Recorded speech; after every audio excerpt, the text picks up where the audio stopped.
Your internet can feel lightning fast or painfully slow.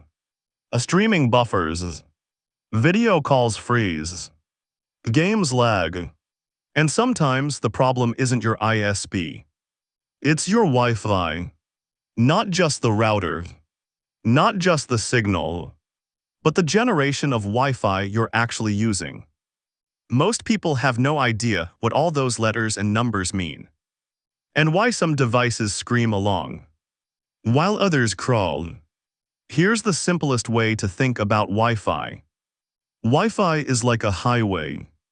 Devices are cars. The router controls the lanes.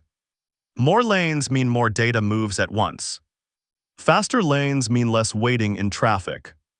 Each Wi-Fi generation is just a new highway, built to handle bigger cities, faster cars, and more people. We'll go through each generation, when it appeared, why it mattered, and what made it better or worse. The first popular Wi-Fi standard came around 1999.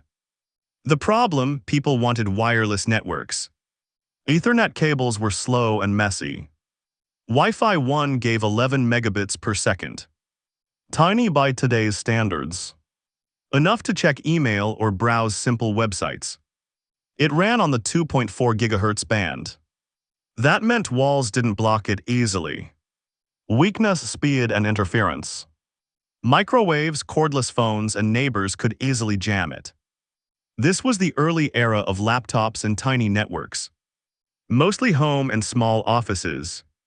Wi-Fi 2 and 3. Wi-Fi 2 802.11 has arrived in the same era. Faster speeds up to 54 megabits, but shorter range.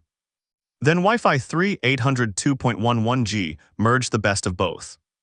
Ran at 2.4 gigahertz like the original, but reached higher speeds. Because of this, networks could handle more devices. But interference still limited reliability. This is when streaming music and early downloads became common. Wi-Fi 4. Wi-Fi 4 appeared around 2009. The problem it solved: more devices, more data, more streaming. It introduced multiple antennas called MIMO. This allowed data to move on several lanes at once. Speeds jumped to 150-600 megabits per second. Range improved too. Weakness: interference on crowded 2.4 gigahertz channels. This was the smartphone boom. HD videos, Skype calls, and more connected gadgets than ever. Wi-Fi 5. Wi-Fi 5 launched around 2014. The problem: Wi-Fi 4 was fast, but 1080p streaming and online gaming demanded more. Wi-Fi 5 moved to the 5 gigahertz band. Faster lanes, less interference, and better multi-device handling. Speeds reached up to 3 gigabits per second.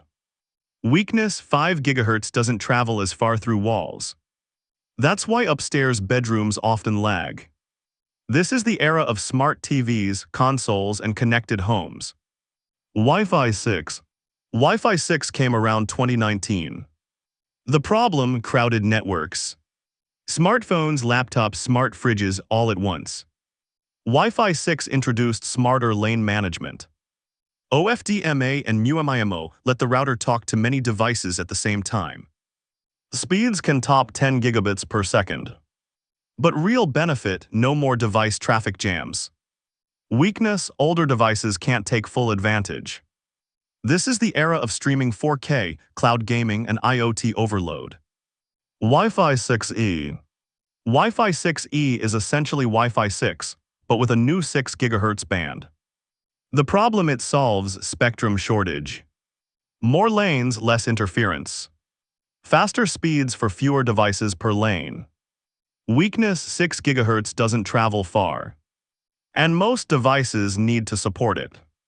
Perfect for high-density areas, big houses, or offices with dozens of devices. Wi-Fi 7. Wi-Fi 7 is on the horizon. It will offer multi-gigabit speeds, ultra-low latency, and even smarter lane management. The key trend: Wi-Fi generations keep trading range for speed and efficiency. Your future router won't just be faster. It will handle dozens of devices streaming, gaming, and working at once. Here what really matters today. If your house has a few phones and a laptop, Wi-Fi 4 or 5 is fine. For gaming, streaming, and smart home devices, Wi-Fi 6 is the sweet spot. Wi-Fi 6E or 7 is overkill unless you have lots of devices or want future-proofing.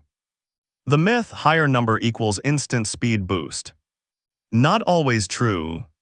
Routers, devices, and distance matter more than the label. Wi-Fi generations aren't just numbers. They're roadmaps for how data moves through your home. Now you know why some routers feel instant, and why others choke on a few devices. The next time you see Wi-Fi 6 or Wi-Fi 7, you'll understand. It's not hype. It's science, efficiency, and smart lane management. And your devices will thank you for it.